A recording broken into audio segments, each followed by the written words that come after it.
Im Deutschen gibt es Wörter, die man nicht direkt übersetzen kann. Diese Wörter sind besonders. Sie zeigen Gefühle, Situationen oder Ideen, die es in anderen Sprachen oft nicht gibt. In diesem Video zeige ich dir 10 solche Wörter. Sie sind einfach erklärt, mit Beispielen, damit du sie sofort verstehst. Sprachen entwickeln sich immer dort, wo Menschen leben. Wenn eine Kultur eine bestimmte Erfahrung oft macht, entsteht dafür manchmal ein eigenes Wort. Andere Sprachen kennen dieses Wort dann nicht, weil sie diese Erfahrung anders beschreiben oder seltener haben. Im Deutschen gibt es viele solcher Wörter. Sie zeigen, was im Alltag und im Leben in Deutschland wichtig ist.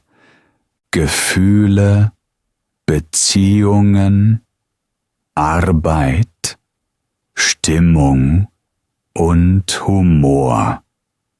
Darum kann man einige deutsche Wörter nicht mit nur einem englischen Wort übersetzen. Jetzt zeige ich dir, welche das sind. Ohrwurm. Hast du schon einmal das Wort Ohrwurm gehört? Weißt du, was es bedeutet? Vielleicht kannst du es dir schon ein bisschen vorstellen. Das Wort besteht aus 2 Teilen: Ohr und Wurm. Ein Ohr kennst du natürlich. Damit hörst du Musik, Stimmen und Geräusche. Ein Wurm ist ein kleines Tier, das im Boden lebt. Wenn man diese beiden Wörter zusammen sieht, denkt man vielleicht zuerst an etwas Komisches oder sogar Ekliges. Aber keine Sorge, ein Ohrwurm hat nichts mit einem echten Wurm zu tun. Ein Ohrwurm ist ein Lied, das in deinem Kopf feststeckt. Du hörst es vielleicht nur einmal im Radio, im Supermarkt oder auf der Straße. Und später, vielleicht viele Stunden später, merkst du plötzlich, das Lied läuft immer noch in deinem Kopf. Du summst es, ohne es zu wollen. Du denkst nicht aktiv daran, aber es spielt immer weiter. Genau das nennt man im Deutschen einen Ohrwurm. Stell dir eine kleine Szene vor. Du wachst am Morgen auf, gehst ins Bad und plötzlich hörst du dich selbst ein Lied singen. Du fragst dich, warum singe ich das? Gestern hast du es nur ganz kurz gehört, aber dein Gehirn hat es behalten. Das Lied ist sozusagen hineingekrochen, wie ein kleiner Wurm. Und jetzt bleibt es dort, im Ohr, im Kopf, im Gedächtnis. Manchmal ist ein Ohrwurm schön. Du hast ein gutes Lied im Kopf und es macht dir gute Laune. Aber manchmal kann ein Ohrwurm auch nervig sein. Vielleicht ist das Lied gar nicht dein Geschmack. Oder du möchtest dich konzentrieren, aber es kommt immer wieder.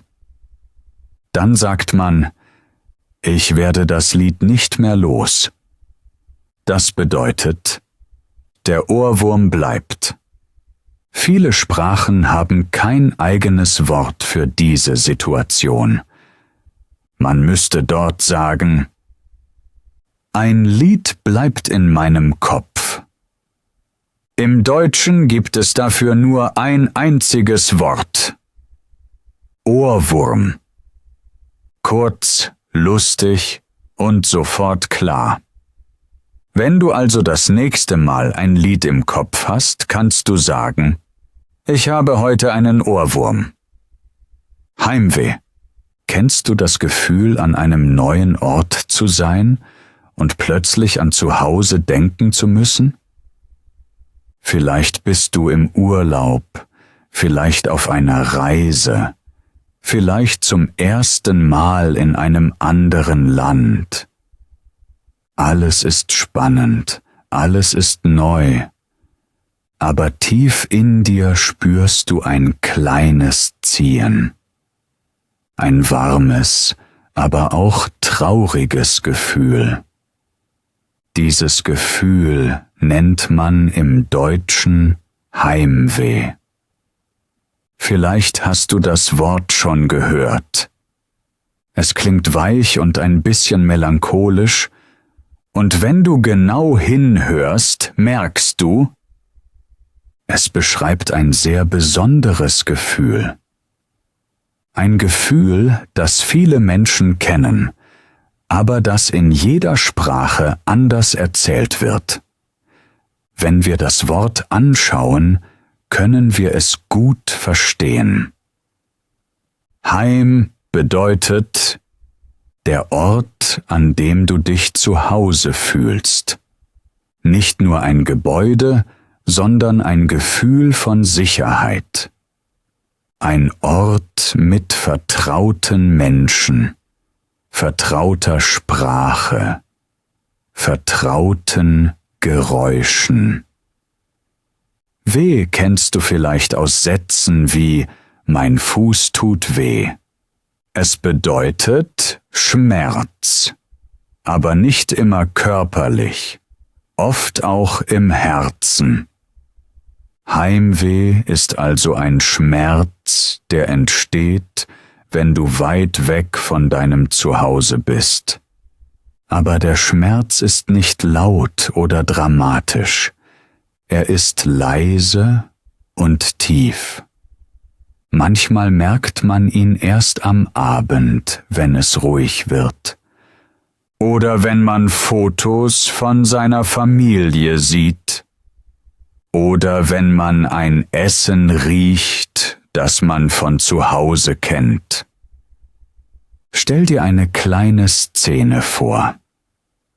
Du bist in einer neuen Stadt. Du läufst durch Straßen, die du nicht kennst. Du hörst eine Sprache, die nicht deine Muttersprache ist.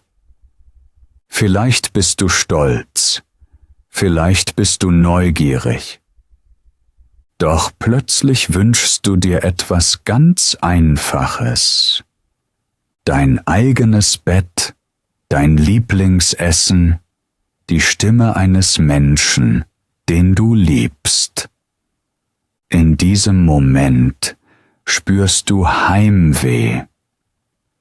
Viele Sprachen brauchen mehrere Wörter, um dieses Gefühl zu beschreiben. Im Deutschen gibt es dafür nur ein einziges Wort. Klar, kurz und sehr emotional. Heimweh. Es verbindet Ort und Gefühl in einem Satz. Fernweh. Hast du das Wort Fernweh schon einmal gehört? Wenn du es hörst, klingt es ein bisschen wie Heimweh, oder? Die Wörter haben einen ähnlichen Rhythmus und eine ähnliche Form. Aber bedeutet Fernweh dasselbe? Oder hat es etwas ganz anderes zu tun? Vielleicht kannst du es dir schon denken. Heimweh bedeutet, du möchtest zurück nach Hause. Fernweh bedeutet das Gegenteil. Du möchtest weg. Du möchtest irgendwo hin, wo du noch nicht warst. Du hast Sehnsucht nach der Ferne, nach einem neuen Ort, nach einem neuen Gefühl. Wenn wir das Wort auseinandernehmen, verstehen wir es schnell. Fern bedeutet weit weg.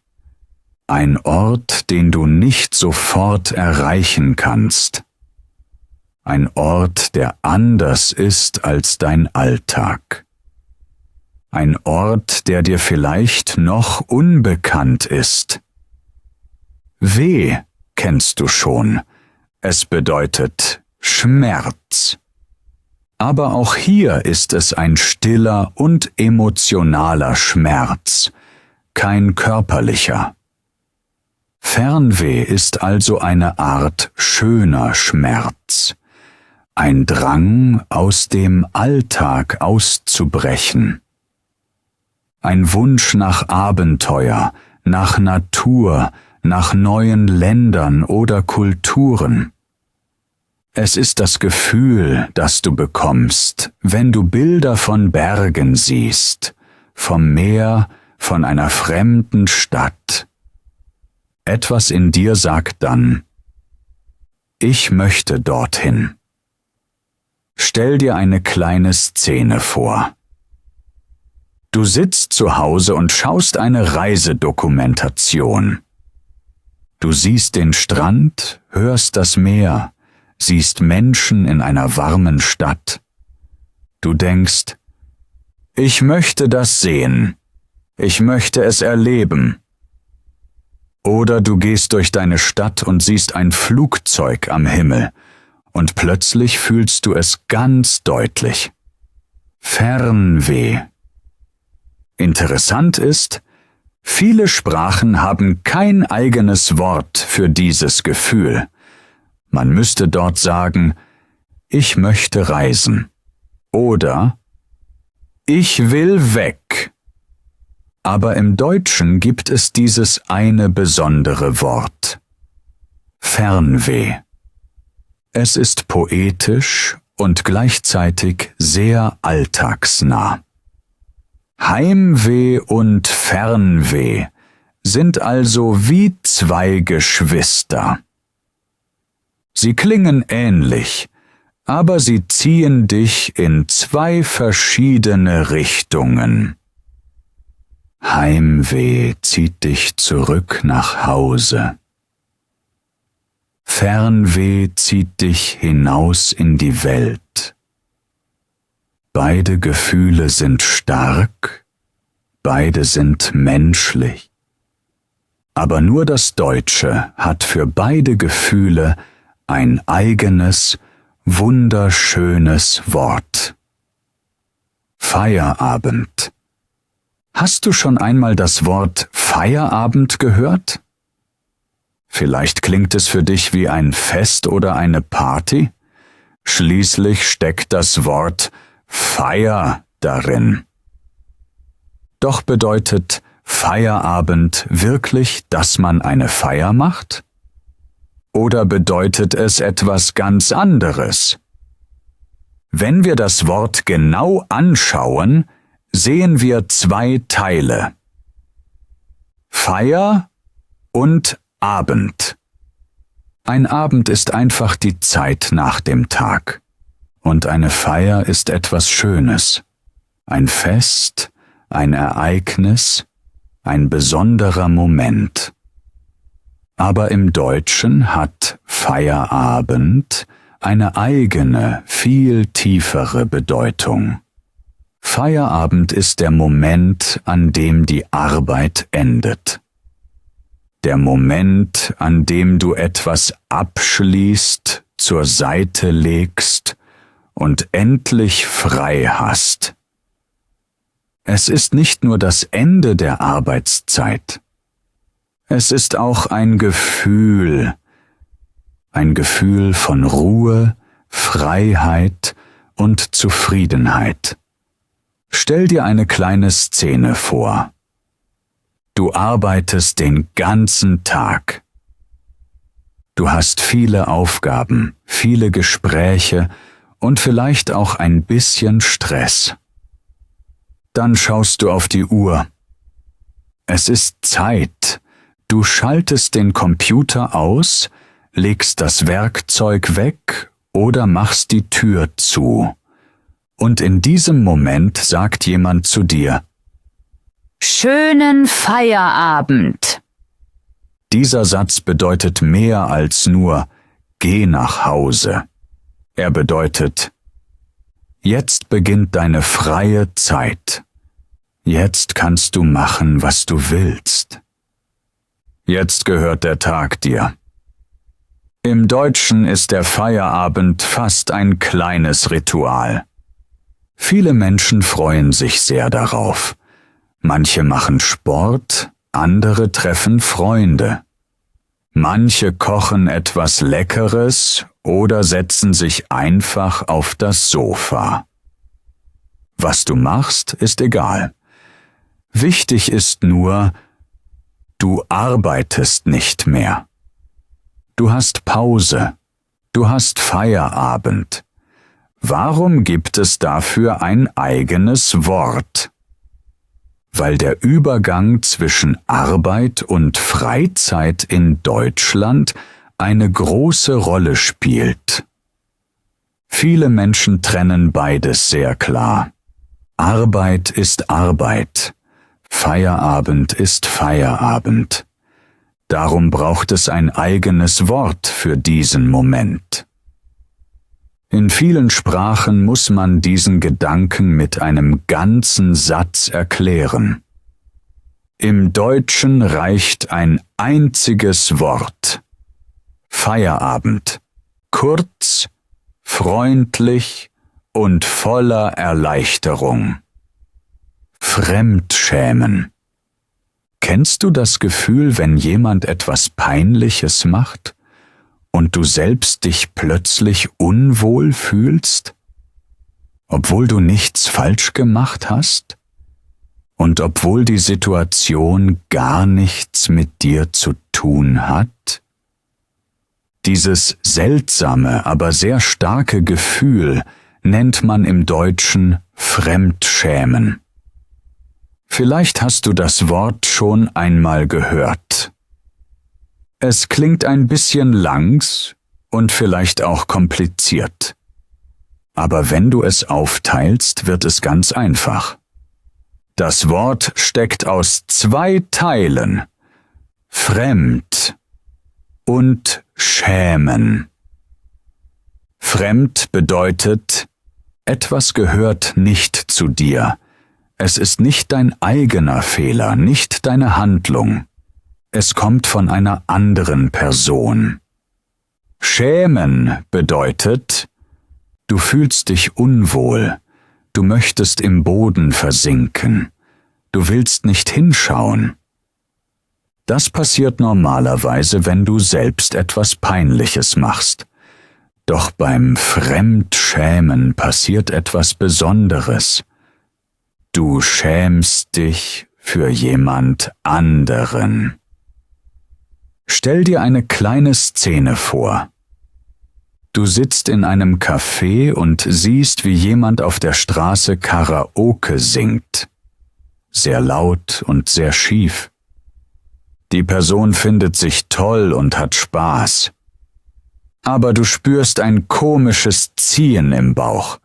Du denkst, oh nein, bitte nicht. Du schaust weg. Du spürst eine Art Scham, aber sie gehört dir gar nicht. Das ist Fremdschämen. Oder du schaust eine Fernsehsendung, in der jemand bei einem Talentwettbewerb auftritt. Die Person ist unsicher, trifft die Töne nicht oder erzählt etwas sehr Seltsames. Du merkst, wie du die Augen schließt oder deine Schultern hochziehst. Nicht, weil du böse bist, sondern weil du dich miterschämst. Auch das ist Fremdschämen. In vielen Sprachen gibt es für dieses Gefühl keinen eigenen Begriff. Man muss dort sagen, ich schäme mich für jemand anderen. Aber im Deutschen reicht ein einziges Wort: Fremdschämen. Es beschreibt ein sehr menschliches, sehr soziales Gefühl. Es zeigt, wie stark wir auf andere Menschen reagieren, auch wenn wir sie nicht kennen. Das Wort ist lang, aber sehr nützlich. Und wenn du es einmal gehört hast, wirst du es immer wieder im Alltag entdecken. ob bei Videos, im Fernsehen oder auf der Straße. Fremdschämen passiert überall. Lebensmüde. Hast du schon einmal jemanden sagen hören, bist du lebensmüde? Vielleicht klingt das Wort auf den ersten Blick sehr ernst oder sogar gefährlich. Aber im Deutschen hat es eine besondere, oft humorvolle Bedeutung. Es ist ein starkes Wort, aber es beschreibt eine alltägliche Situation. Schauen wir es uns genau an. Das Wort besteht aus 2 Teilen: Leben und müde. Leben kennen wir alle. Es bedeutet die Zeit, die wir haben, unser Alltag, unsere Gefühle, unser Sein. Müde bedeutet normalerweise, dass man schlafen möchte oder keine Energie mehr hat. Wenn man diese beiden Wörter zusammenlegt, klingt es so, als hätte jemand keine Kraft mehr zum Leben. Aber im Alltag bedeutet lebensmüde etwas anderes. Es bedeutet, eine Person macht etwas sehr Gefährliches, sehr Mutiges oder sehr Dummes, etwas, das man eigentlich nicht tun sollte. Zum Beispiel: Jemand fährt mit dem Fahrrad über eine rote Ampel, während Autos kommen. Oder jemand klettert auf ein hohes Dach, nur um ein Foto zu machen. Oder jemand rennt über die Straße, obwohl der Verkehr stark ist. In solchen Momenten sagt ein Deutscher oft: Bist du lebensmüde? Das heißt nicht, dass die Person wirklich aufhören will zu leben. Es bedeutet, du riskierst gerade viel. Pass besser auf. Es ist eine Mischung aus Warnung und Humor. Stell dir eine kleine Szene vor. Du siehst einen Freund, der auf einen dünnen Ast klettert, um einen Apfel zu pflücken. Der Ast knackt schon. Du rufst: Hey! Bist du lebensmüde? Du meinst damit, das ist zu gefährlich. Oder du sitzt im Auto und der Fahrer vor dir macht ein sehr riskantes Manöver. Zum Beispiel fährt er sehr schnell um eine scharfe Kurve. Dann sagst du vielleicht: Der ist ja lebensmüde. Das heißt, er geht ein unnötiges Risiko ein. Viele Sprachen haben kein einzelnes Wort für diese Idee. Man müsste sagen: Du bist verrückt, wenn du das machst. Oder: Das ist zu gefährlich. Aber das Deutsche hat dafür ein kurzes, sehr ausdrucksstarkes Wort. Lebensmüde. Es zeigt, wie ernst eine Situation sein kann. Und gleichzeitig zeigt es Humor. Und genau diese Mischung macht das Wort so typisch deutsch. Schadenfreude. Hast du schon einmal erlebt, dass jemand etwas Peinliches oder Lustiges passiert und du musst ein bisschen lachen, obwohl du weißt, dass es eigentlich gemein ist? Zum Beispiel rutscht jemand auf einer Bananenschale aus. Oder jemand stolpert über einen kleinen Stein. Die Person tut sich nicht weh, aber die Situation sieht lustig aus. Du möchtest höflich sein, aber du musst trotzdem schmunzeln. Für dieses Gefühl gibt es im Deutschen ein eigenes Wort: Schadenfreude. Das Wort besteht aus 2 Teilen: Schaden und Freude. Schaden bedeutet, dass etwas kaputt geht oder dass etwas Schlechtes passiert. Es muss nichts Großes sein. Manchmal ist es nur ein kleiner Moment, in dem etwas schief geht. Freude kennst du sicher. Es bedeutet, dass man glücklich ist, lacht oder sich gut fühlt. Wenn man diese beiden Teile zusammenlegt, entsteht ein sehr deutsches Wort: Schadenfreude. Es beschreibt das Gefühl, wenn man sich ein kleines bisschen freut, weil einem anderen Menschen etwas Kleines passiert ist. Nicht etwas wirklich Schlimmes, sondern eine Situation, die eher lustig als gefährlich ist. Stell dir eine kleine Szene vor. Du stehst an einer Bushaltestelle. Ein Mann möchte besonders schnell einsteigen. Er rennt, rutscht aus und landet weich im Schnee. Er lacht selbst darüber. Alle schauen zu, und du merkst, wie du automatisch grinst. Das ist Schadenfreude. Oder du schaust ein Video, in dem ein Hund versucht, eine zu große Frisbee zu fangen und dabei umfällt. Niemand verletzt sich, alle haben Spaß. Und du auch. Das ist wieder Schadenfreude. Interessant ist, dieses Wort gibt es in vielen anderen Sprachen nicht als einzelnes Wort. Englisch hat das Wort übernommen, weil es kein gutes eigenes Wort dafür gibt. Andere Sprachen müssen dafür einen ganzen Satz benutzen, zum Beispiel: Ich freue mich ein bisschen über den kleinen Fehler eines anderen.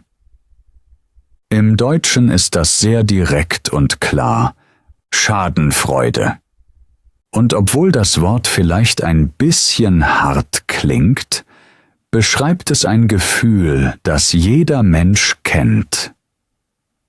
Es ist eine Mischung aus Humor und einem kleinen menschlichen Lächeln. Schadenfreude bedeutet also nicht, dass man böse ist. Es bedeutet nur, dass man eine kleine lustige Situation sieht und kurz mitlacht. Sehnsucht. Hast du schon einmal das Gefühl gehabt, dass dir etwas fehlt, aber du kannst nicht genau sagen, was es ist? Ein tiefes, warmes, aber auch trauriges Gefühl? Manchmal denkt man an eine Person, manchmal an einen Ort, manchmal an eine Zeit, die vorbei ist. Dieses Gefühl nennt man im Deutschen Sehnsucht. Vielleicht kennst du das Wort, vielleicht ist es neu für dich. Es klingt weich, aber auch ein bisschen dramatisch. Wenn du es hörst, merkst du schon: Es geht um etwas Emotionales. Etwas, das man nicht einfach erklären kann. Schauen wir uns das Wort genauer an. Es besteht aus 2 Teilen: Sehnen und Sucht. Sehnen bedeutet, dass man sich etwas stark wünscht. Ein Wunsch, der tief im Herzen liegt. Ein Wunsch, der nicht sofort erfüllt werden kann. Es ist kein normaler Wunsch wie „Ich möchte einen Kaffee“. Es ist größer und tiefer. Sucht bedeutet im Deutschen normalerweise, dass man etwas ständig braucht. Aber in diesem Wort bedeutet es nicht eine echte Sucht, sondern eine sehr starke und anhaltende Sehnsucht nach etwas. Wenn man beide Teile zusammenlegt, entsteht ein Wort, das man fast nicht übersetzen kann. Sehnsucht. Es ist ein Gefühl zwischen Traurigkeit und Hoffnung. Stell dir eine kleine Szene vor. Du sitzt am Fenster und schaust in den Himmel.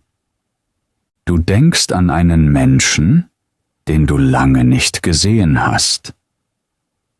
Du fragst dich, wie es dieser Person geht, und du wünschst dir, sie wiederzusehen. Das ist Sehnsucht. Oder du erinnerst dich an einen Ort aus deiner Kindheit, ein Garten, ein Baum, ein Strand. Du weißt, dass du nicht einfach dorthin gehen kannst, aber etwas in dir zieht dich zurück. Auch das ist Sehnsucht. Vielleicht hast du ein Lied, das dich an eine schöne Zeit erinnert.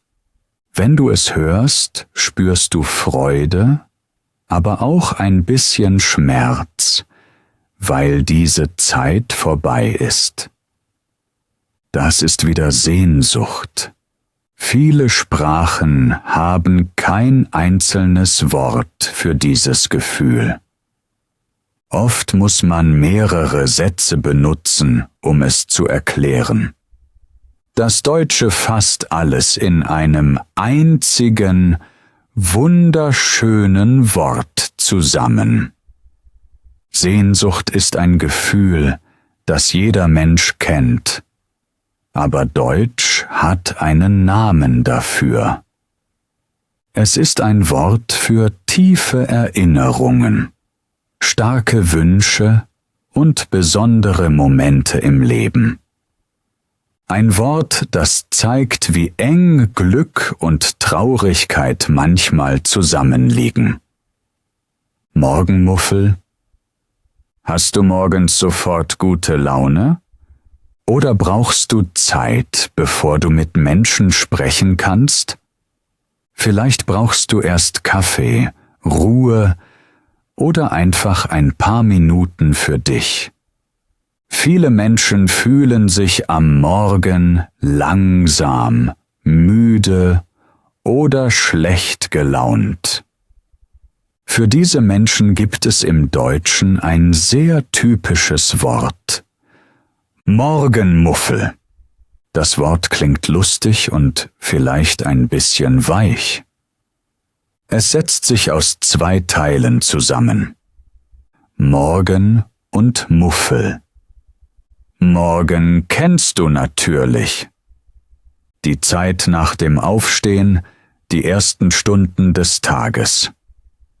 Muffel ist ein Wort für eine Person, die unfreundlich, verschlossen oder schlecht gelaunt ist. Es ist nicht böse gemeint. Es beschreibt nur jemanden, der nicht sofort strahlt oder redet. Wenn man beide Teile zusammenlegt, entsteht das Wort Morgenmuffel, also eine Person, die am Morgen nicht gut gelaunt ist oder langsam in den Tag startet. Stell dir eine kleine Szene vor. Du hast einen Mitbewohner oder eine Freundin, die morgens in die Küche kommt. Die Haare stehen in alle Richtungen. Die Augen sind noch halb geschlossen. Wenn du »Guten Morgen« rufst, sagt die Person nur Sie möchte nicht reden, sie möchte Kaffee. Das ist ein Morgenmuffel. Oder stell dir vor, du bist selbst so jemand. Der Wecker klingelt, aber du drückst ihn 2, 3, 4 Mal weg. Du stehst auf, aber dein Kopf ist noch im Bett. Du brauchst Ruhe, bevor du freundlich sein kannst. Dann kannst du über dich selbst sagen: Ich bin ein echter Morgenmuffel. Viele Sprachen kennen dieses Gefühl, aber nicht als einzelnes Wort. Sie brauchen längere Erklärungen wie jemand, der morgens schlechte Laune hat. Im Deutschen nimmt man einfach das eine, klare Wort: Morgenmuffel. Es ist nicht beleidigend, Es ist oft liebevoll oder humorvoll gemeint. Man benutzt es für Freunde, Partner, Kollegen oder für sich selbst. Das Wort zeigt auch, wie genau Deutsch Stimmungen beschreiben kann. Nicht nur müde oder schlecht gelaunt, sondern genau diese kleine, typische Morgenlaune. Wenn du also jemanden kennst, der morgens nicht sprechen will, kannst du sagen: Heute bist du aber ein Morgenmuffel. Oder, wenn es dich selbst trifft: Ich brauche Zeit. Ich bin kein Morgenmensch. Ich bin ein Morgenmuffel. Zweisamkeit. Hast du schon einmal das Wort Zweisamkeit gehört? Vielleicht kennst du das Wort Einsamkeit.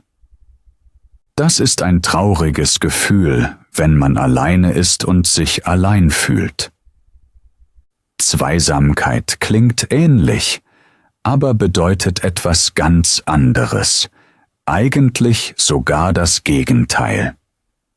Schauen wir uns das Wort einmal in Ruhe an. Es besteht aus 2 Teilen: Zwei und Samkeit.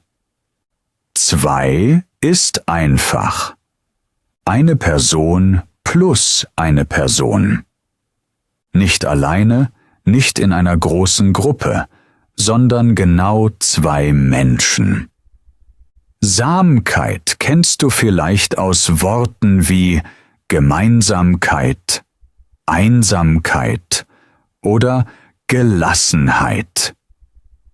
Es macht aus einer Situation oder einem Zustand ein Gefühl. Wenn man beides zusammenlegt, entsteht ein schönes deutsches Wort. Zweisamkeit. Es bedeutet ein ruhiger Moment zu zweit.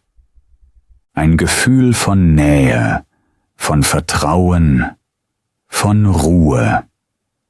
Ein kleiner Raum, in dem 2 Menschen etwas teilen. Ohne Stress, ohne viele andere Menschen, ohne Lärm. Zweisamkeit ist kein großes Fest und keine laute Aktivität. Es ist etwas Kleines und Warmes. Stell dir eine kleine Szene vor. 2 Menschen sitzen auf einem Sofa, trinken Tee und sprechen leise miteinander. Oder sie sitzen nebeneinander auf einer Bank im Park, ohne viel zu reden.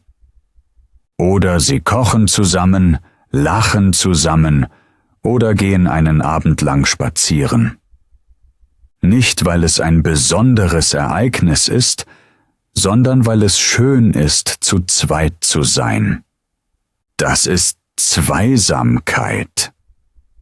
Oder stell dir vor, du hattest eine stressige Woche. Dann triffst du eine Person, die dir wichtig ist. Ihr sitzt zusammen am Tisch, es ist ruhig, vielleicht brennt eine Kerze. Du merkst, wie dein Körper entspannter wird. Die Zeit fühlt sich warm an. Auch das ist Zweisamkeit.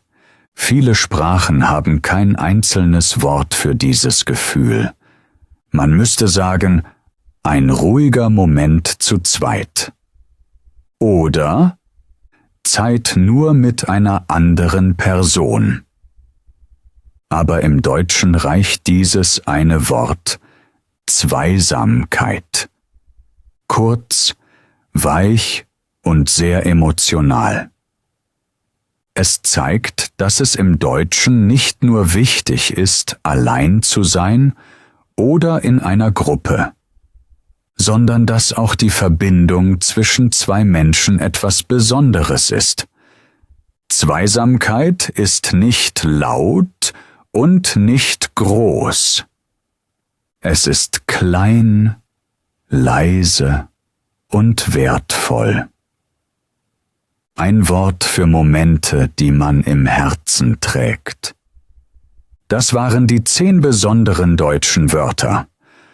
Ohrwurm, Heimweh, Fernweh, Feierabend, Fremdschämen, lebensmüde, Schadenfreude, Sehnsucht, Morgenmuffel und Zweisamkeit. Danke fürs Zuhören und bis zum nächsten Mal. Tschüss.